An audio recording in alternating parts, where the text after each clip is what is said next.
Now on Tyra. 5 million Americans with OCD. This is their life.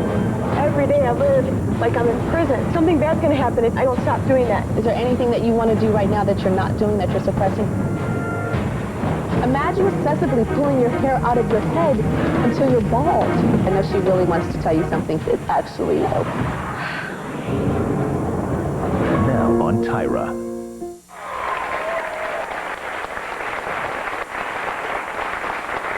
Whenever people are easily distracted or a little bit of a neat freak, sometimes they'll say in passing, girl, I have ADD or I have OCD. Have we said that before?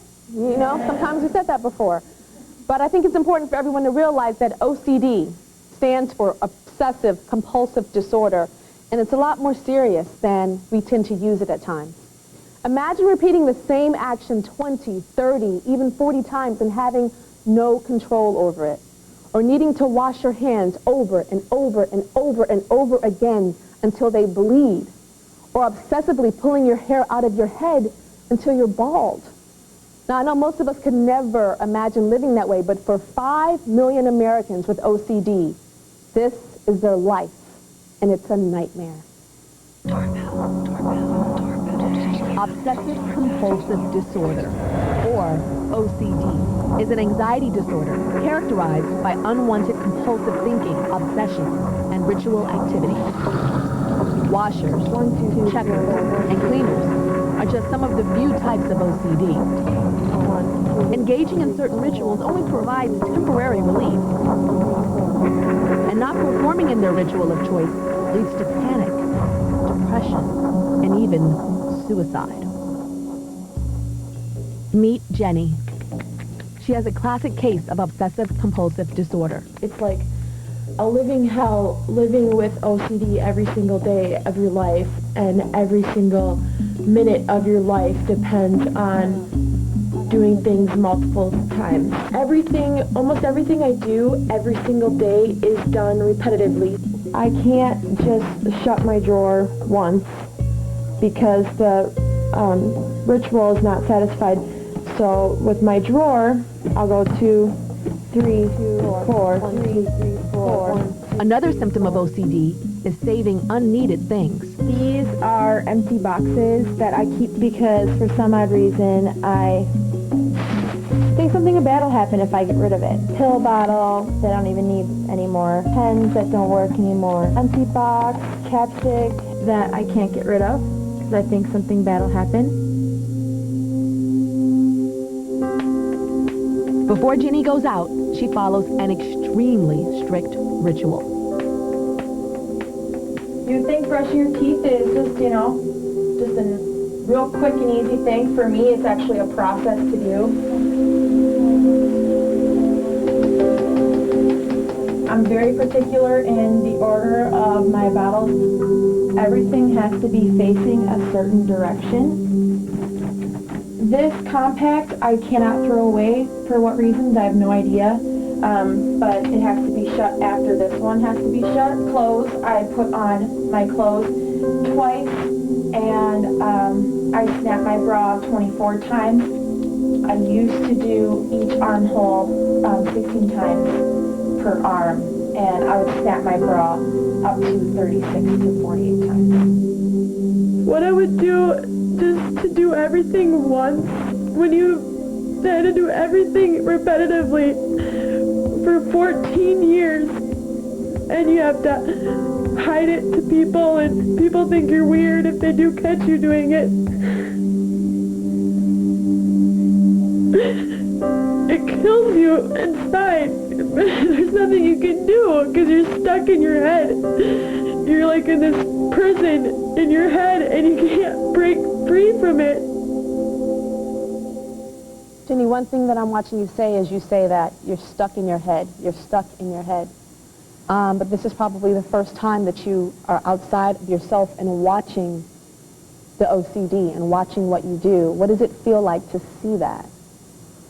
I don't feel like a normal person. It's like, why can't you stop doing that? But it's like, if you're in my head, it's like you're in a jail. It's like every day I live like I'm in prison. Everything in my head, it just goes, it's crazy. And something bad's going to happen if you don't stop doing that. And so I just have to do like it. bad to who? What's going to happen? Something bad's going to happen to somebody that I care about, somebody that I love, myself. Even coming here on the show today, my OCD got really, my ritual started to get longer because I thought, you know, I have to do everything a whole bunch of times because otherwise the plane's going to crash. Do you ever do it in public where like people are looking at you like, what is wrong with her? What is she doing? Or do you know how to hide it? I can hide it really well. Yeah. If you are with me every day, you will notice. My family's caught me. My best friends have caught me doing it. But otherwise, if I'm like in class and stuff, I'll do it right in front of people and they won't even notice. Like right now, sitting on this couch, I had to sit on it once and it's like killing me right now because I usually sit 4 times every time I sit. And how did it start? How did the OCD start? Do you remember? Or have you always been like this your entire life?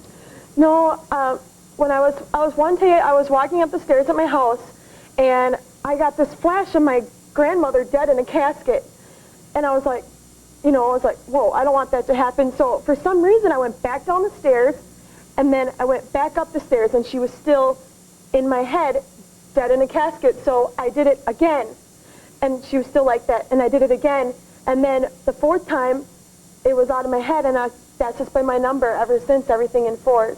And did she die? She did die a couple weeks later. So you did 4, but she died a couple of weeks later. So I thought, well, maybe I didn't do it enough. So then my ritual kept getting bigger and bigger until everything was just perfect.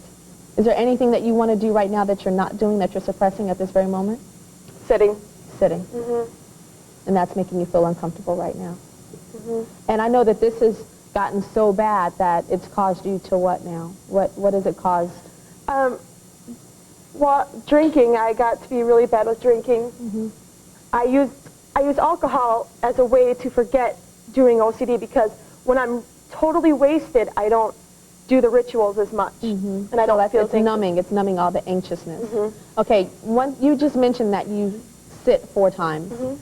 I want to know what that looks like. And so imagine, can you pretend like you're coming into this room, and what do you have to do? This is what I do when I'm by myself, and then I'll show you what I do when I'm in public. Okay. So what I'll do, it's going to bug me because my ritual is off right now, but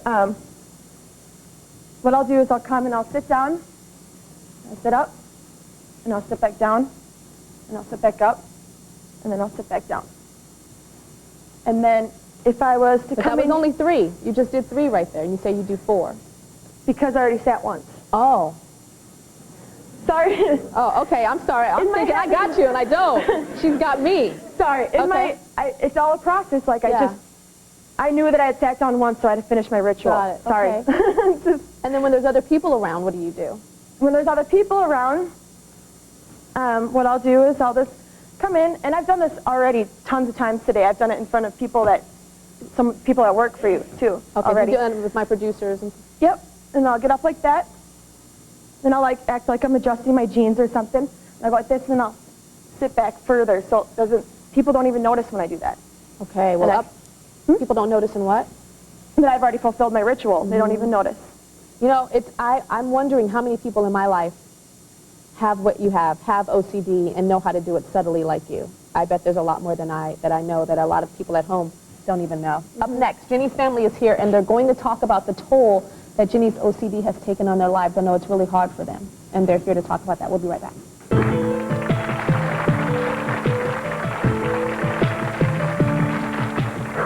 Up next, you feel like she's chosen the alcohol over you. She chose a lot of things over me, like she would decide to go out with her friends instead of come to, like, you know, a dance team performance. And that hurt because it felt like you weren't good enough. But if you knew what was going inside my head. And later, Keisha has managed to keep this secret from her family and friends for many years. I suffer from a disorder called trichotillomania. I've worn wigs since like my senior year of high school, just to keep covering up what I do to myself every day. OCD doesn't just affect those who have it, it affects the entire family. And joining us now are Jenny's sister Heather, her mom Karen, and her dad Leonard. And also with us is board-certified physician Dr. Drew Pinsky.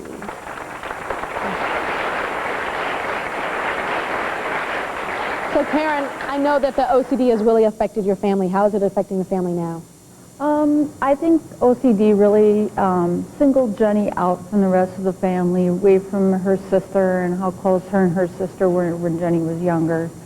Heather really wanted an older sister, and it turned that Heather always felt like she had to kind of take care of Jenny. Yeah, that you have to take care of your sister. Yeah. How does that feel, being the younger one and having to take care of your sister? Having to take care of your older sister is not what you imagine having. Imagine when you have an older sister, you think that they're going to be the one taking you out and, you know, helping you along in your, like, high school and then off to college, but I didn't really have anybody with that background, like, okay, now get into the storm or anything like that, because she hadn't even made it there yet, you know? So I was, like, the first one out. Because like, your OCD is holding you back so much, you can't even get out into the world. And I know that you say that you felt like she's chosen things over you. What do you feel like she's chosen over you? well, I felt like in high school, like, I felt like she chose a lot of things over me, like, she would decide to go out with her friends instead of come to, like, you know, a dance team performance I had or something. And that hurt because it felt like you weren't good enough to get her to come and watch you. And that's something you wanted really bad. And I know you said that you feel like she's chosen the alcohol over you too as well. Well, she chose the partying life over me. You know, that's how it felt. That she chose the alcohol and the cigarettes and said that that was what she wanted and she didn't want. I had to offer, like, you know, I said, why don't you stay in one night, you know, and hang out with me and watch movies, but she wanted to go out. That wasn't good enough for her. You felt like she wasn't good enough for you. Is that what it was? Your sister wasn't good enough for you? Or what was it? That wasn't bad at all. It's just that I had to go out because I needed a supplement to calm myself down. So by drinking and smoking, I didn't have to do everything over and over, and it calmed my anxiety level too and my stress level when I smoke. And I didn't do it to not be with Heather or anything at all. I regret that. I do. But if you knew what was going inside my head. But that was the hard part. I didn't know what was going on inside your head. I didn't know that that's what was happening to you. I thought that your OCD stuff was just quirks that were yours. And how do you feel now, Heather? I feel that it was hard to figure out that the OCD was what was holding her back, because it always felt like it was coming at you personally. And now, learning more about it, it doesn't feel so personal, but it's still hard to say, well, why can't you just, I mean, it sounds mean to say, well, why can't you just do that once, Jenny?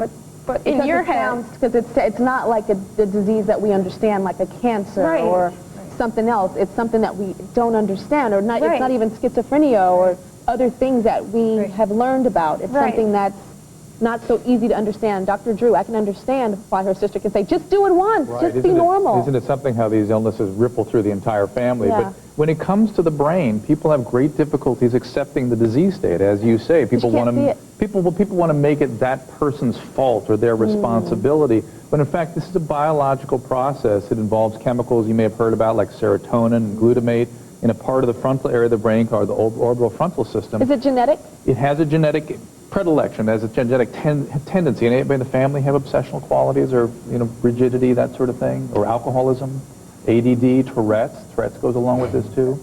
No alcoholism in our immediate family, my immediate side of the family. There isn't on my side. Is there other obsessive compulsive disorders like tics? Did you have tics when you were a kid or anything? Not on our side, just the alcohol. The alcoholism. So, Mom, you had a mild case when you were younger. Right, when I was younger, I would have to check. It was mostly check things to make sure, like, the curling iron was unplugged or the iron was unplugged. That's normal, though, I think. well, but when you leave the house and have to drive home again to check it, even though you know you did it, is it that kind of thing? I have had to back into the driveway to do it. I didn't get down the block. It starts to get distressing. And when it affects functioning, when it causes significant distress, that's when it's a disorder. And I wonder, Jenny, how come you didn't ever ask for help, or did you? I was embarrassed of it at first, because I know that my parents wouldn't be ashamed of me or anything, but it's kind of embarrassing because I didn't know what I had. Yes.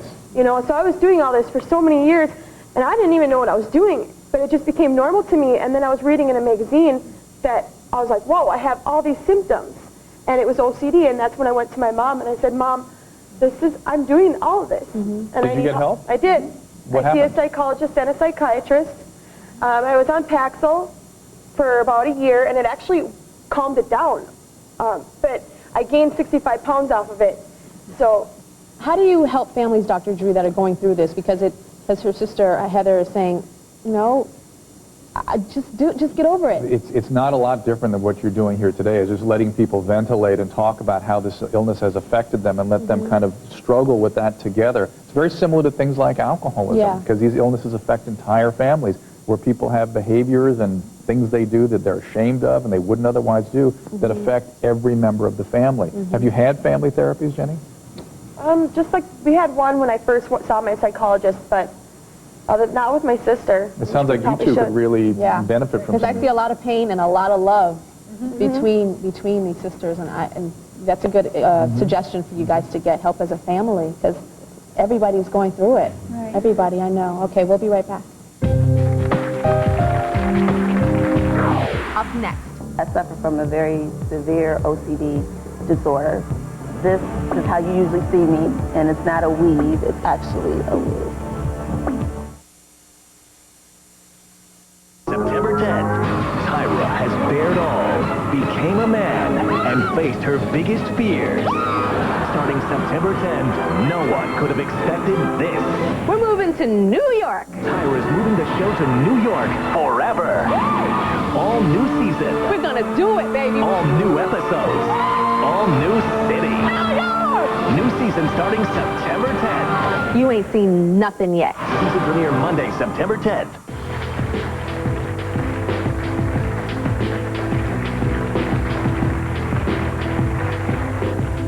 As you just saw there, 1 in 40 adults are affected by OCD, which is Obsessive Compulsive Disorder. Now, my next guest, Keisha, suffers from a form of OCD called trichotillomania, or TTM.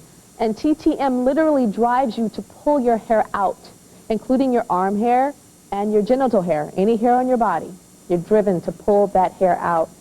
And Keisha's been covering up her secret for years. And what she's about to do today will be the bravest thing that I think a lot of people would ever do.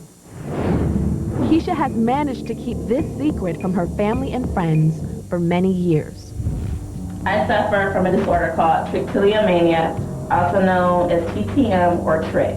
I've had it since I was 12 years old, so it's been a little over 13 years now that I've suffered from this disorder.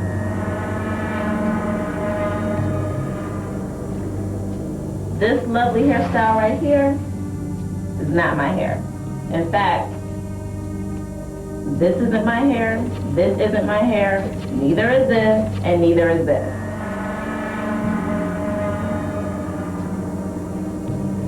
I've worn wigs since like my junior, senior year of high school, just to keep covering up what I do to myself every day.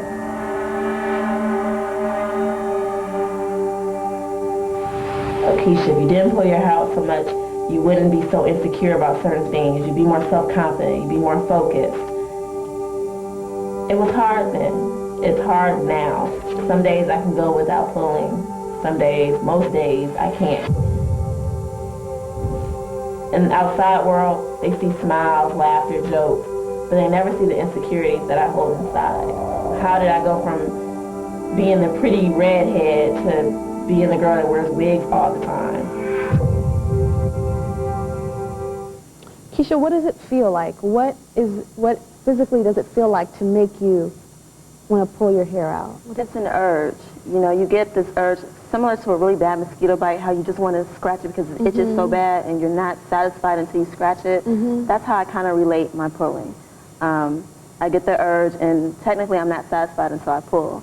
Usually I do try to do other things to keep myself busy. I might turn up the radio, or I might wash my hair instead to keep from pulling or keeping my hands in my head. And when you pull it, does it hurt? No. It's as if I'm scratching. It's like an itch. You scratch the itch. And how have you been able to keep it a secret? Is it you just wear the wigs all the time and nobody really knows what's going on underneath? Nobody really knows at all what's going on underneath. A select few people do know, but of course for years I allowed everybody to believe that I had a very bad chemical burn. Chemical burn from a bad perm that I received at 12 years old. And my hair just never recovered from it was the story I went with for years. And what about dating? Like how, do you wear a wig all the time when you're dating and intimate as well? Very much so. Intimacy, I'll put on a really cute do-rag or scarf. Have you ever told a guy what was going on with your hair? Yes, I have. And? The result was, I guess he called himself giving me tough love. He was trying to be supportive, but of course I didn't take it that way because I am still very sensitive about the condition. He told me if I really loved myself, I wouldn't pull my hair out. And if I really wanted to be with him, I had to grow at least an inch of hair because he couldn't be with a woman who didn't have hair. And did you grow it? No, it's still growing. It's in the process. I have my good days and my bad days. But is that guy still in your life? He is still in my life. He is still in your life? Yes. Not romantically, but on a friend. But as a friend? Yeah. So nobody knows about this? Nobody in your life? A select few. My sister knows.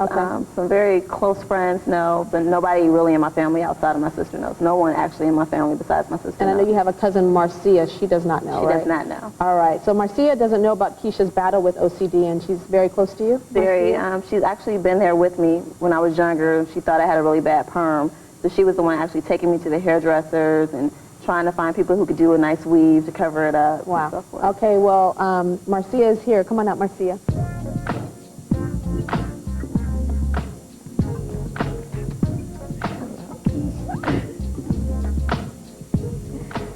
Hi, Marcia. Hi, Tyra. Hi. So Keisha brought you all the way here. Do you know why you're here? No, I've been trying to get it out of her, but no luck. Yeah. Well, I know she really wants to tell you something she's been struggling with for a long time. So whenever you are ready, Keisha. Okay. Marcia, you have been with me for years, and you have been through the battles of taking me to get my hair done for proms, making sure I look presentable. What I want to tell you is that it was never a bad perm that had my hair not growing all these years. I suffer from a very severe OCD disorder called trichotillomania, which causes me to chronically pull out my hair.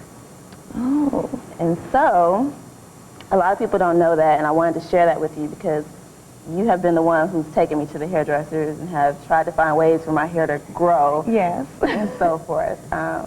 This is how you usually see me, and it's not a weave, it's actually a wig. And this is the product of how I pull. And this is me. I never knew that. I thought it was some form of alopecia or some medical disorder that your hair just wouldn't grow. And that's why, and I brought you on the Tyra Show because I want to be the voice for other young girls who have gone through the things I've gone through. I've had it since I was 12. I remember when it got worse and worse and worse. Yeah. I have to tell you, Keisha, you are so brave, and I am so proud of you. Thank you. I am so proud of you. And actually, you're beautiful, even without that wig on. You're beautiful, beautiful girl. Dr. Drew is with us in the audience. Dr. Drew, is trichotillomania treatable? It is treatable. It's a tough one to treat, and it is a medical disorder. She does suffer from medical disorder, in fact. It's trichotillomania. It can be an isolated phenomenon, like it sounds like it is in this case, or it can be part of other syndromes, a symptom of other things like depression, other obsessive compulsive disorders. It can include pulling the eyebrows and the eyelashes, as you said, other body hair sites, and it can even include eating the hair. I encountered a case recently where a girl was eating the hair and actually got a bowel obstruction from the hair forming what's called a bezoar. Yeah, it can be quite serious. And so have you ever thought about treatment? I have had treatment. I've done the Prozac. I've done the keeping diaries of how many times you pull, what you're feeling when you pull, and nothing has been of help besides prayer and just me. Well, sometimes, Dr. Drew, I mean, I'm no expert, you are, but it's like with alcoholism and drug abuse. Absolutely. You go to rehab, it doesn't necessarily work the first time, and maybe you have to go back. Tyra, that is absolutely true. You have to really commit yourself to it, and you have to sort of give yourself into the process, not resist it. All right, well, we're going to help you out, Keisha. I know you've tried, but we're going to try again, all right? Because you're here, that's a big step. But the next step is we've arranged for Keisha to have therapy back in her hometown in Washington, D.C. All right, so they're going to help you through this. Okay, we'll be right back.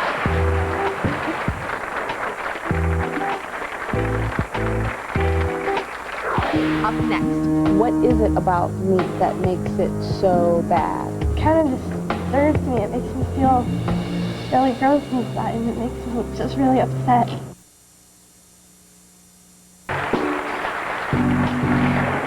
We all all know that fitting in and being a part of the crowd in high school is hard enough, but it can be next to impossible when you have OCD. My next guest says that she's discovered she had OCD when she was just 10 years old, and that it's only getting worse. I was in grade 5. I faked being sick just so I could stay home and not be at school with all the germs. Even at that age, it was so bad that it just terrified me to be around people with these germs. OCD has impacted her life in so many negative ways. I won't order chicken out at restaurants because I'm afraid that it's undercooked. I won't order really any meat. Oh, it's seeing like raw chicken, I pretty much won't touch anything in the fridge. I can't go into rooms that other people are in. I went to a concert recently and I started to say, well, is there going to be a lot of people? Is there a lot of people? I don't want to go if there's a lot of people. If there's a lot of people, I don't want to go if there's a lot of people. Is there a lot of people? It just terrified me. We had to walk up this big flight of stairs to get into the big area, and I said, I don't want to go up the stairs. I don't want to go up the stairs. I don't want to go up the stairs if I have to touch these rails. It kind of messed me up for the rest of the night because it still felt like there was germs on my hands. I pull out my hair. I'll just start playing with it and then just pull out clumps at a time. I don't succeed well in school because I can't concentrate. If the teacher says something wrong, then I just yell at her and say, that's wrong. They don't know what to do with me. They just say that she needs to see a doctor or something wrong with her.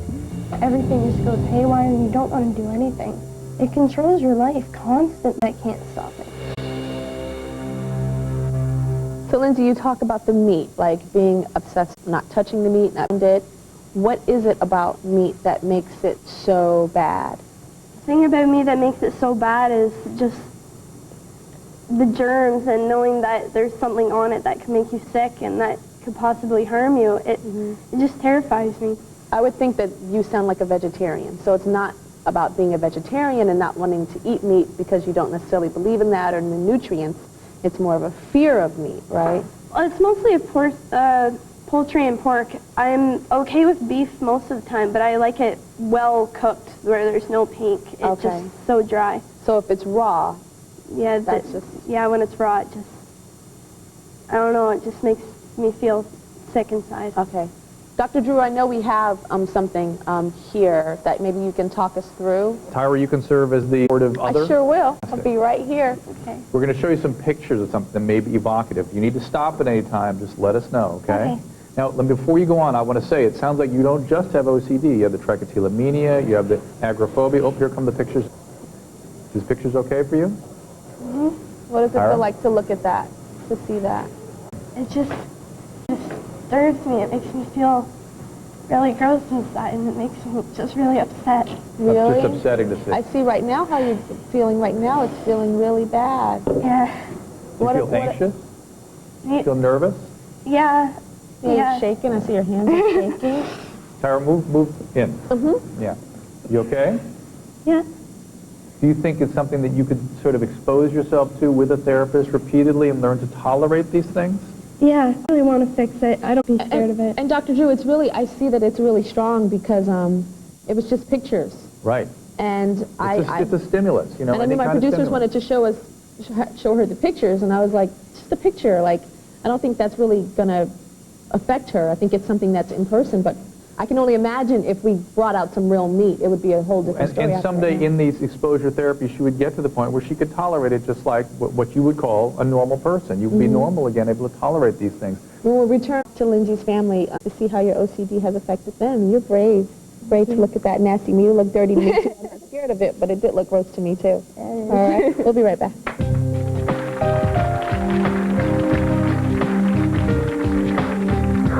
Up next, do you see yourself in her? Oh, yeah, I have OCD, and mine was really bad. And later, when we're about to go somewhere, Sean can take a while just to get ready for himself. I have to go through, do my house lockdown, make sure everything's fully secured, tightened down. It can lead to some fights from time to time, or some irritation, I should say. If you'd like to be a guest on The Tyra Show or want to receive very personal emails from me that I do write myself, go to our website, tyrashow.com.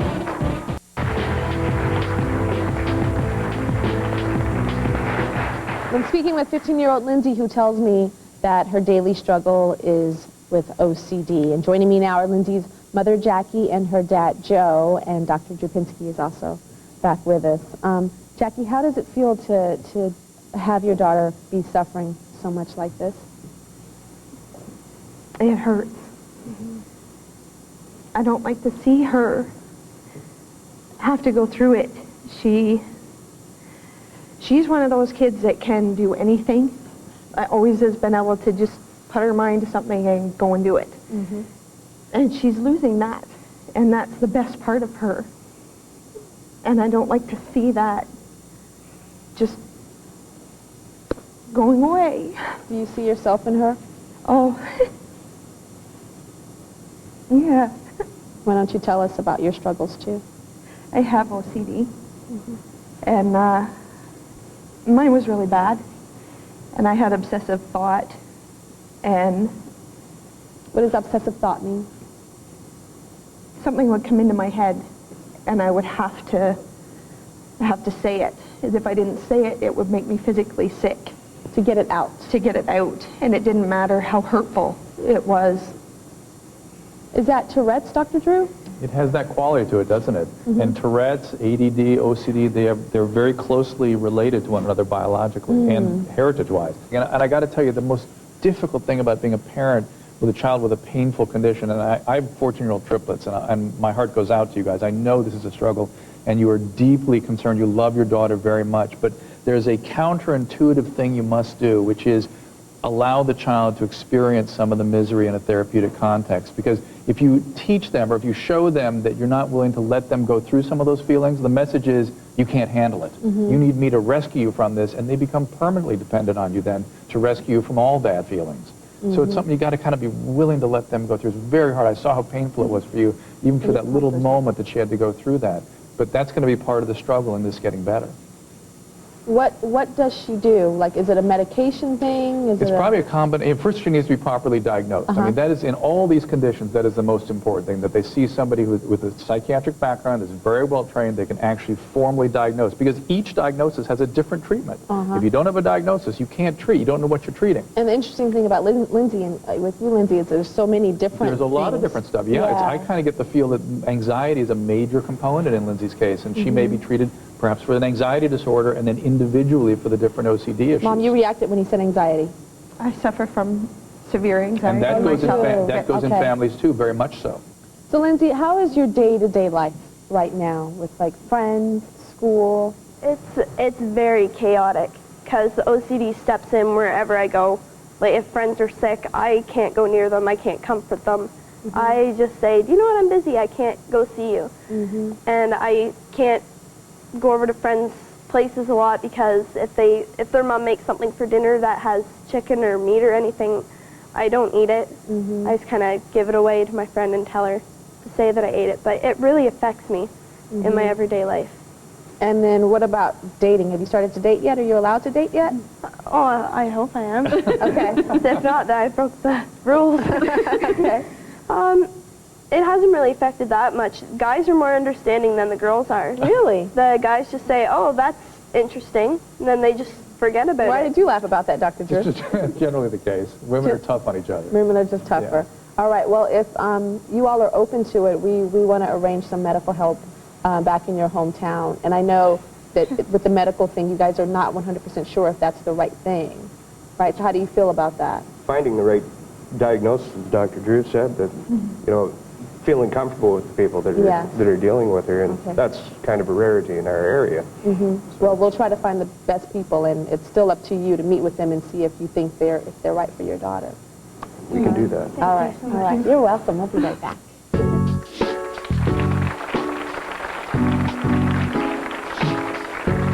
The real story from Nick and Aaron Carter, Thursday on Tyra. Let's start with Lindsay Lohan. What about Hillary Duff? I never cheated on her until towards the end. Were you in love with Paris Hilton? He was sprung. Did you ever lay one hand on Paris Hilton? Plus, my smackdown with the Hogan family. How do you talk to your kids about sex? Everything you want to know about your favorite stars. Thursday on Tyra.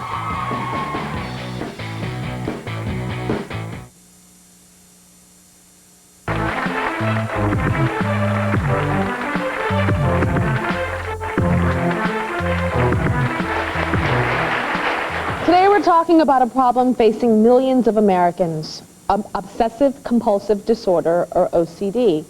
Now, we all know that making a marriage work, just any marriage, can be really, really difficult. But when you're married to someone that has OCD, it takes a relentless control over your marriage, and it makes things even harder. And my next guests know that firsthand. 22-year-old husband and father of one, Sean has suffered from OCD since he was 7 years old. It's time to go to bed, and I have to go through, do my house lockdown, make sure everything is fully secured, tighten down.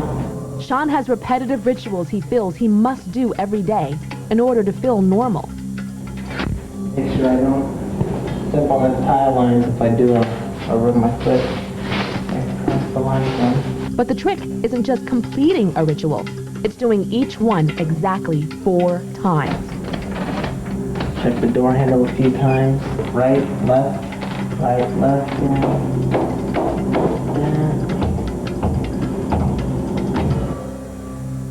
Another added detail, if Sean sees the time on a clock change in the middle of a ritual, he's got to start all over again. See, it changed. Now it's 11:13. Now I have to get up again. Dedicated wife Jenny finds living with his disease a whole other kind of challenge. Once I'm asleep and he is about to go to bed, then he wakes me up. He'll turn on the lights on and off, and then he'll turn on the closet light, which is right next to our bed, and that can be really, really annoying. When we're about to go somewhere, Sean can take a while just to get ready for himself. I have to get myself ready. I'll have to take a shower while watching Nathaniel and packing all Nathaniel's things. It can lead to some fights from time to time, or some irritation, I should say. But as difficult as things are, Jenny still remains strong and sympathetic for her husband. It can't be easy for him. I mean, it's obviously a lot harder on him than it is on me.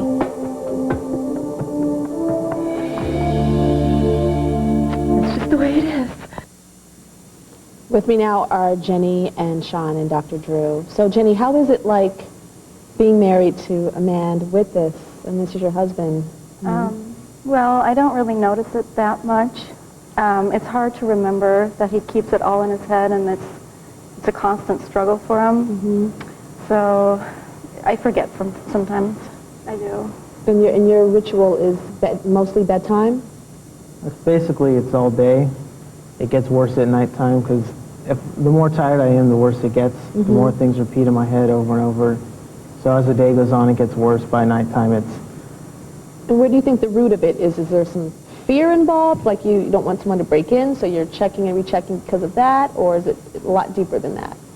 It really just doesn't feel like it's right. It just, if I don't do it over and over again until my brain is satisfied, it just keeps nagging at me over and over. The door's really not locked, even though I know that it is locked. So I just keep having to check it. I know your brother is in the audience too, Dustin. You are twin brothers. Yeah. And Dustin, you also suffer from OCD as well. Yeah, I do. What are some of your symptoms? A lot of it's repetitive thoughts over and over in my head, worried about people dying, people I don't even know, people I see walking down the street. Checking things 4 times, checking door handles, light switches.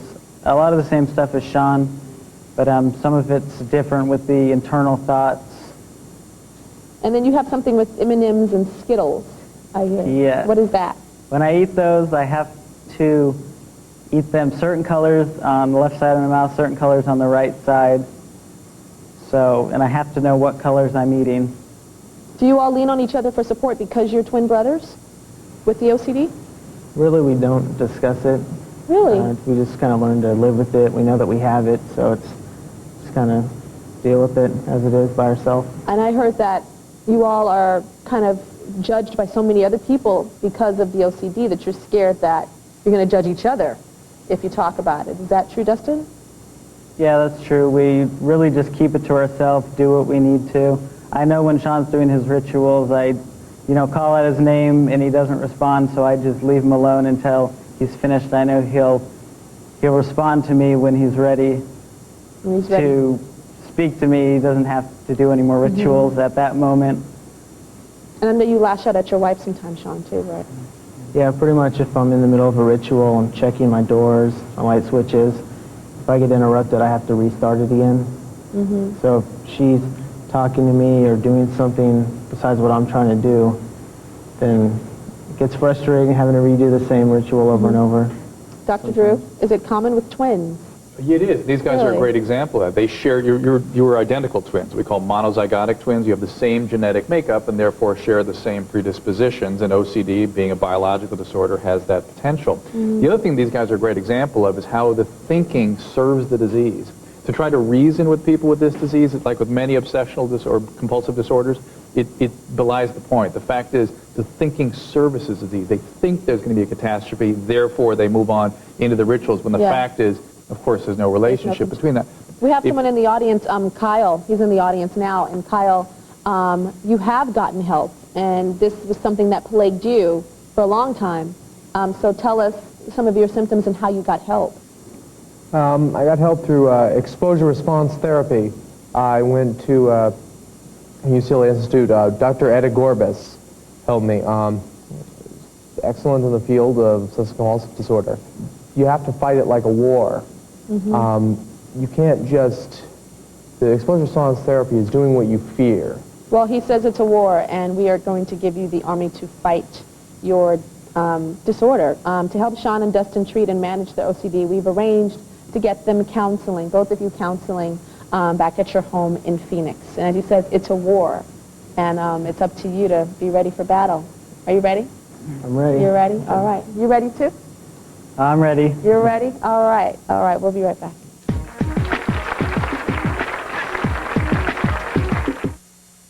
Hey, Tyra fans. The Tyra Show has moved to New York. If you're in the New York City area and you want to be a part of my live studio audience, go to TyraShow.com or call 212-324-TYRA.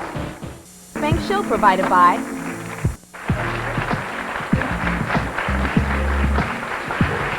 Thanks to all my guests today for helping us learn the reality of life for people who suffer from OCD, and a special thanks to Dr. Drew for lending his expertise on this subject. For more information on how you or someone you know can get help for their OCD, go to my website, TyraShow.com. And remember, everybody, don't throw these things around. Oh, I have ADD, I have OCD. These are really serious problems for people, and I think today's show shows that. All right. See everybody later.